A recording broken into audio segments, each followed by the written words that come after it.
Hey everyone.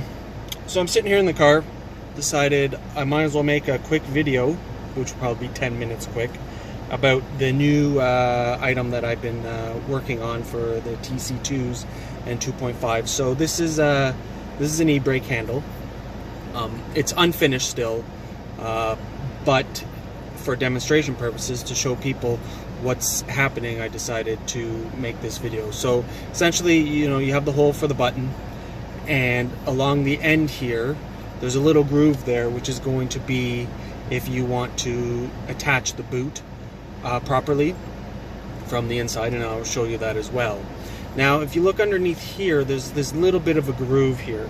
Now that is because if you look at the stock one here, how it goes up, because this is rubber and they can mold it, it's easier to make it go onto the handle. But because I'm working in metal, and to keep the cost down, I have to turn around and cut that groove out. Now that groove is slightly visible from underneath along with the set screw, but when it's situated like this, you're not going to turn around and see any of that unless you pop your head under there. So that's one design challenge that I have right now, and the longer I look at it, the more ideas that I come up with.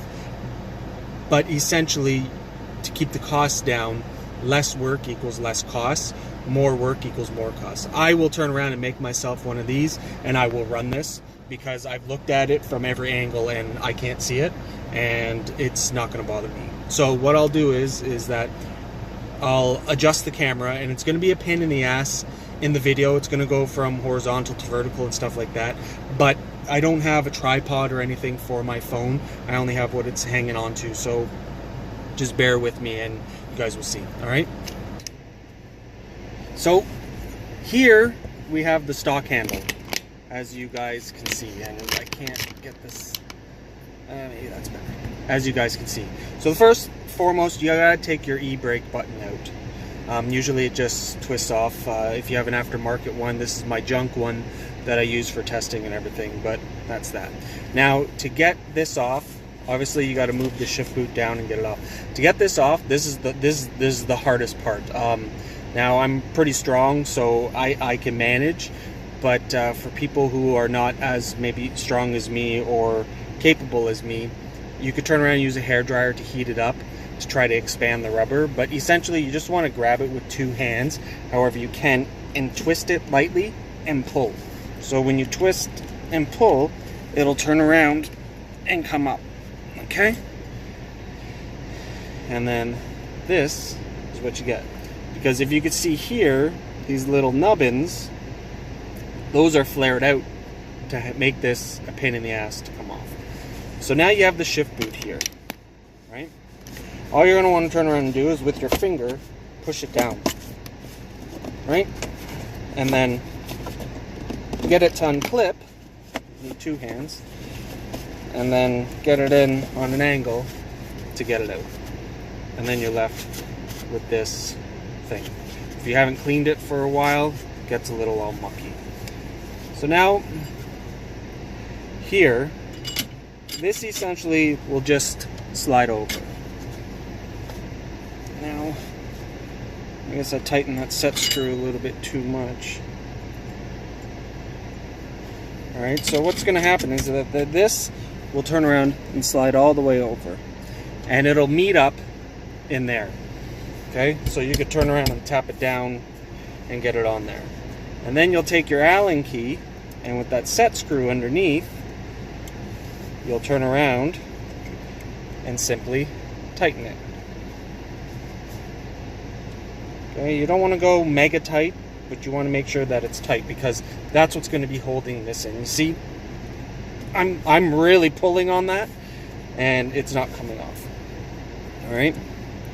So now, obviously, we didn't put the boot on, but for demonstration purposes, I just wanted to show that. Now we'll turn around and undo the set screw slightly.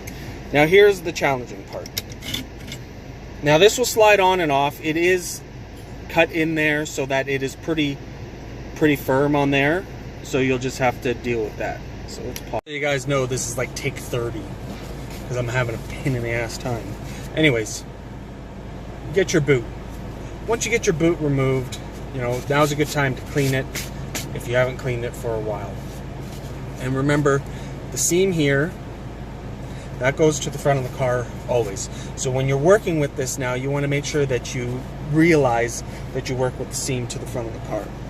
So I mentioned before that this here and the angle that it goes down, it allows for the shift boot to have no movement, right? That's why I've turned around and I've cut this groove out here, so that when you tighten your zip tie, it won't be able to move past that area as long as you tighten it enough. So now you might be asking, well, how the heck do I do that? Well, that's simple. You take your shift boot and put it inside out, all the way up, all right? Because what we're going to do is along this here, all the way around, that's where we're going to put the zip tie, and we're going to tighten it to this piece. Now this is easy. You want to turn around, go from underneath or to the top, and just go like that. All right? Now once again, this cutout needs to be with that little lip there, that little seam there. Because if you don't do it like that, the shift boot's going to bunch up at the top, and it's not going to look as professional as possible. So now you'll take your zip tie and you'll just wrap it around. Now again, I'm going to make this very clear. This front piece of the zip tie should go here where everything is going to bunch up. I don't need this here, so I'm just going to cut that off. Alright? Because if you turn around and you bunch it up in the top, you're going to see that when you're looking down at the shift boot. But if you hide everything underneath, then it doesn't have that terrible appearance. So now what I'm going to do is that I'm just going to turn around and take my fingers and I'm going to tighten everything a little bit better. All right? And now I'm going to line up that zip tie into that groove, and I'm going to slowly tighten. Because if you tighten all the way right away, you're going to create a problem, because it's going to bunch up on you in the areas that you don't want it to bunch up. And all I'm doing is I'm just using my fingers and I'm going around, and you see I haven't bunched it up, and it's pretty tight there. I'm not going to tighten it anymore, just to demonstrate so I don't screw up. All right, now I could feel that it's in the groove, which is perfect, and I could pull it and it's not coming out that much. Now since I still have to tighten it, that'll be later. So now if I turn around and I undo everything and I put it in like this, what we have here, if you could see, is a nice little seam along there, and then boom, it's all garbage there. But when you slide this on, the way that it's going to sit, you're barely going to notice it. So if you turn around and you are happy with how it is, I can see right now that I'm not happy with how it is, because I can see that little seam there. So I'm just going to turn around and pull this back again, and I'm just going to make sure that everything is moved to where I want it to be. And I can see now that I have it, and now I'm just going to turn around and I'm going to tighten this as hard as I can. And now I'm just going to turn around, snip that off, and clean it later. Alright, so now I'm golden. I'm happy with the boot. As long as I'm careful, I'm not going to have any issues.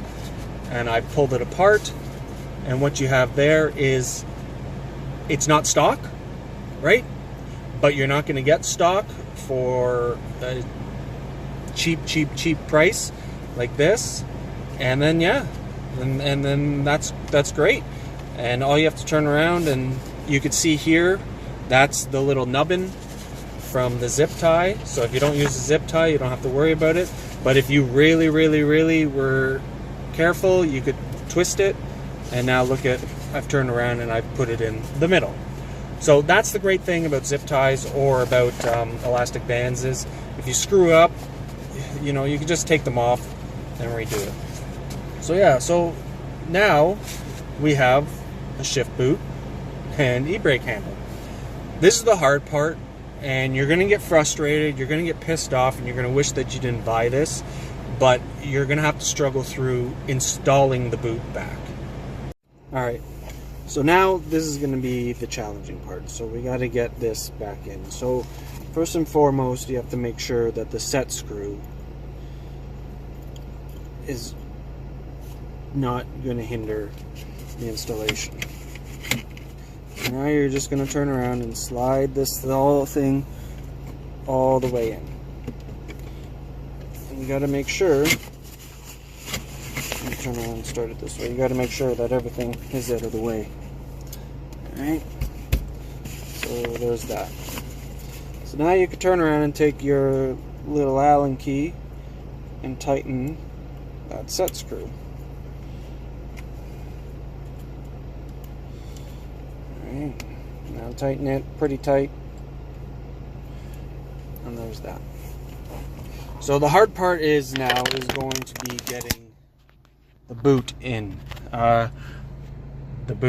So I'm going to do this one-handed because I don't have a videographer.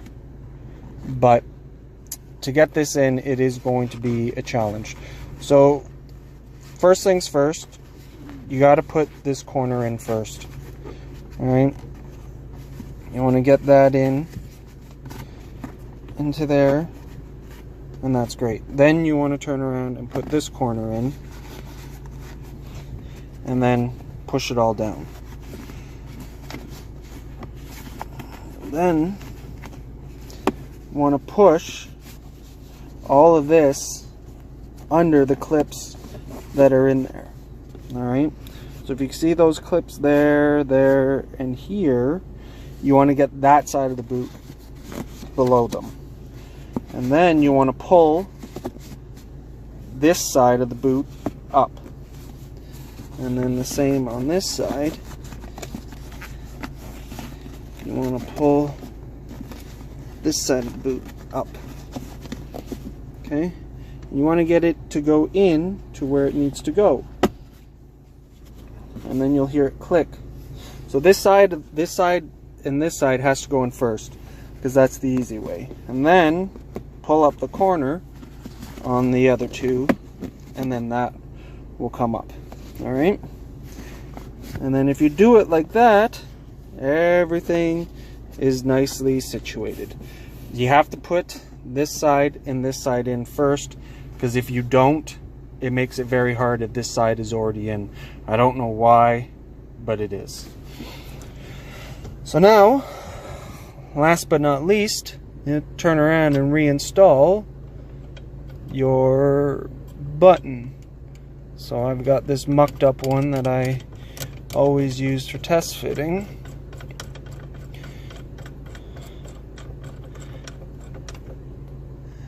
And there we go. Alright, everyone's happy, I'm happy. So I'm going to put my foot on the brake, press the button in, drop it down. So you see here how the boot is a little taut, right? That's because, again, where's that little stupid piece? That's because of this. Alright? That is simply because of this. If I didn't have that, I wouldn't have that problem. But because we have that, this is how it sits, so it could sit a little bit lower, so you have that. So if you turn around and use the elastic band, it'll probably be okay, but we used the zip tie, and the zip tie is pretty much pulling against it, and if you look, you can't really see anything. So I hope that was informative. I hope that was good enough for you guys to see. You see the challenges that you come across when you're designing stuff to be retrofitted into cars. Now it is pretty good. I'm pretty happy with it. Mind you, I take care of my stuff. I don't just smash things or pull up the e-brake out of nowhere and like don't care about my stuff. So I'm pretty comfortable with it. I will grind down that set screw just a little bit to make it a little bit more flush, because that is going to pose a problem. But I'm using it here, and I'm okay with that little bit of tightness in the shift boot. Doesn't bother me. If it doesn't bother you, these will be up for sale probably pretty soon. And yeah, all right, guys. Any comments, questions, concerns? Comment below. As with everything, acarguysgarage@gmail.com. I'll hit you up when I can. Later.